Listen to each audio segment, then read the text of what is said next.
The Force just doesn't seem to be with Star Wars lately, and here's why. Now, I'm gonna tell you right now, not all Star Wars games are shit. In fact, some of my favorite games of all time are Star Wars products. However, in recent years, we've seen a general downgrade in the quality, and I kind of want to talk about it and explain why I think that is today, because there's been a lot of crap that's been released in the Star Wars franchise, not just the new games. There's been terrible ones throughout the entire existence of it, but recently, it seems like nobody wants to bother trying. In fact, I'd go as far to say that the last good Star Wars game released initially was The Force Unleashed, and now I will readily admit that I actually do really enjoy The Old Republic. I think that's a decently made MMO now.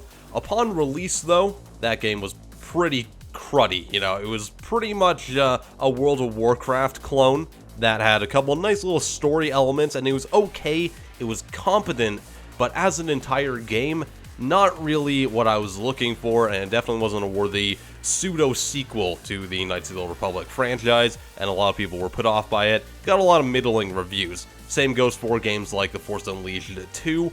That was a game where there was literally, you know, 1 or 2 button combos that could kill pretty much every enemy in the game, and there was a total of, I think, 4 or 5 enemies in that game, give or take a few. You'd fight the same bosses over and over and over and over again, and the entire thing was an exercise in futility. I hated it, almost as much as I hate being sick. I know I've said that in the last, like, 4 or 5 videos I've made. I'm still sick. It's been like 9 days. I hate this. I need to go to Dagobah and figure out how to channel my force powers to get rid of this goddamn snot that's in my freaking brain.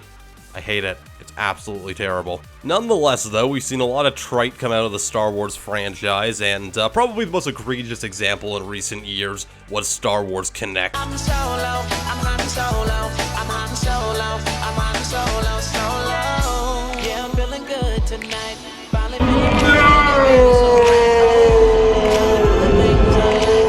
I mean, as far as Kinect games go, far from the worst. It's no Steel Battalion or anything. Stop going back! What the fuck? Stop doing that!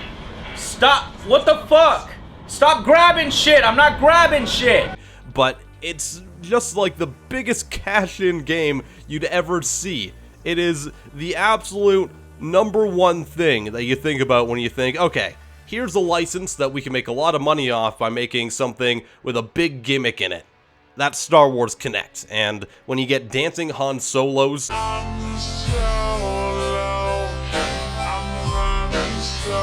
when he's in the carbonite freezing chamber, come on, I don't need any of that in my life, and it wasn't very well made.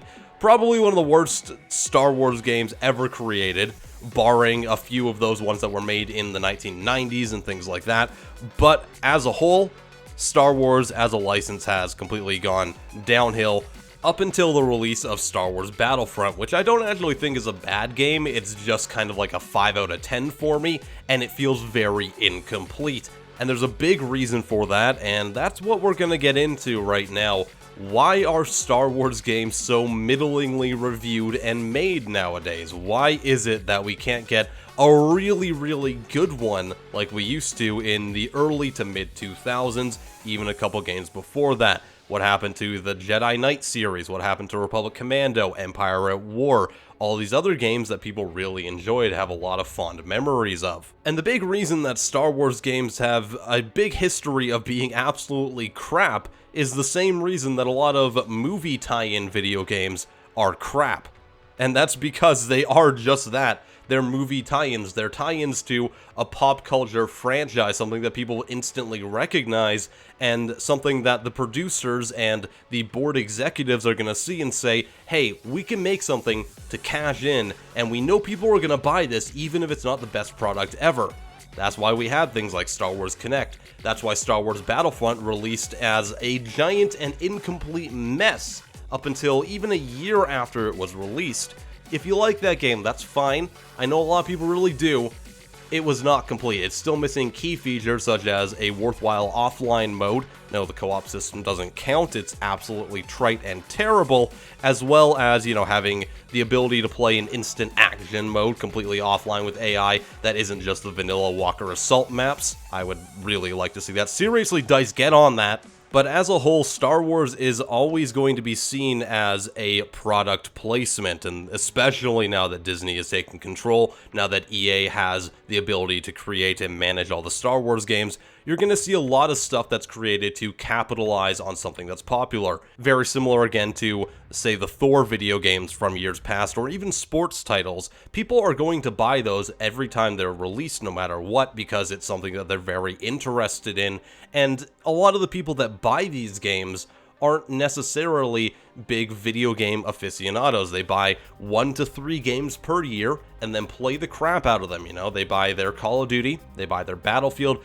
and then they buy Star Wars Battlefront. That's what they enjoy, and the quality to them is kind of lost. It's kind of like going to a movie during just before the summer, you know? It's going to be an okay movie, a lot of people are going to enjoy it, but if you're seriously into movies, you're going to pick out a lot more flaws to it, and your enjoyment of it is going to be very much lesser than anyone who just wants to go to the theater and see a movie with their friend because they're bored. And not to say that there's anything wrong with that. If you can find enjoyment in something that others might see as less enjoyable for more technical reasons, then that's fine. That's good. You like what you like, that's totally cool. But the fact of the matter is that when you look at a lot of Star Wars games after they've been released, you can kind of see that they were created more to capitalize on the popularity of the franchise and the series name, rather than making a really good video game. I mean, when you think about the most popular Star Wars games of all time, it's not even the best ones. I mean, Star Wars Battlefront 2 is one of my favorite games ever. Don't get me wrong, I love that game, I think it's fantastic, but it's not really that good of a video game. There's a lot of problems with it, but it's just fun to play, and it appeals to the biggest and broadest audience that it possibly can. I would 100% say that a game like Empire at War or Republic Commando, or most of the games in the Jedi Knight series, are more competently made video games and a lot more faithful to the Star Wars franchise, and they just seem like they had a lot more love put into them when they were created. But they're not what the general populace is going to remember. Yes, if you're a big Star Wars fan, those are probably your favorites too. Again, you can have any game that's your favorite. That doesn't matter to me. You do you, that's totally fine.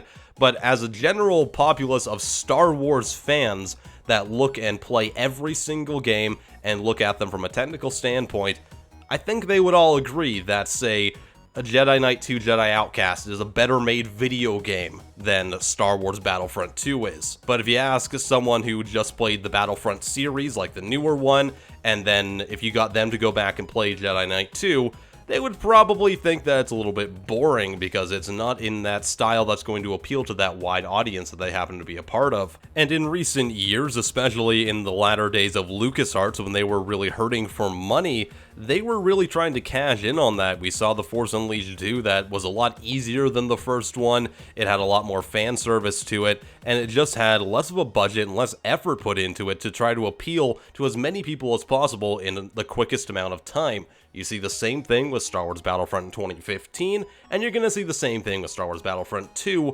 barring any major changes in how DICE and EA operate. They're not really focused on the people who are interested in the Star Wars universe. They're focused on the people who go and see Star Wars because they saw it when they were a kid. Oh yeah, I fucking love Star Wars! And they want to see the new Star Wars movie that they saw the commercial for on TV. That's kind of the same audience. Those are the people who are going to, again, buy their 1 to 3 or 4 video games per year and then buy all the season pass and the DLC for it, regardless of whether it's, you know, technically good or not. Because that doesn't really matter to the general populace. These are the people who want to buy a game, play it for a while as a distraction, or play it when they've got nothing else to do. They've got 1 to 5 hours per week, so they're going to sink all their money into a few games so that they can get the best possible value out of it. And again, unless there's a big shakeup in how Star Wars is handled by EA and Disney, which I don't think is going to happen, we're going to be seeing a lot more games that appeal to that type of audience. It's going to be a lot more of Star Wars Battlefronts being released with very limited online options, very limited single-player options. I mean, it's going to look great. Believe me, those games are going to look all fantastic because they're going to use the Frostbite engine for them and everything, but it's going to have all these bells and whistles and no substance. We're not going to get that really great, faithful Knights of the Old Republic 3 in the foreseeable future. We're just going to get, if we get a Star Wars RPG at all, it's just going to end up being more of a Dragon Age Inquisition or Mass Effect Andromeda style thing, where it's going to appeal to a lot of people, but when you look at the real gameplay, it's going to boil down to wandering around an open world fighting a small pack of enemies, then looting a bunch of stuff, you know, ferns on the ground, space ferns, and probably going on a fetch quest for an Ewok or something like that. Because the general populace is going to look at that and see something that has 80 hours of gameplay, so they're getting their money's worth, whereas someone who wants a really good and well-rounded experience isn't necessarily going to see that, and overall the games are going to be seen as lesser in comparison to what came before. So those have been my ramblings on Star Wars as a series. I hope you guys enjoyed. If you have your own comments about it, then let me know what they are. I would love to hear them, and if you disagree with me, that's totally fine. Everyone has their own opinion, respect that completely, and by all means, feel free to share it below. Just, you know, be respectful to everyone involved, as I am being to you right now. I would really appreciate that.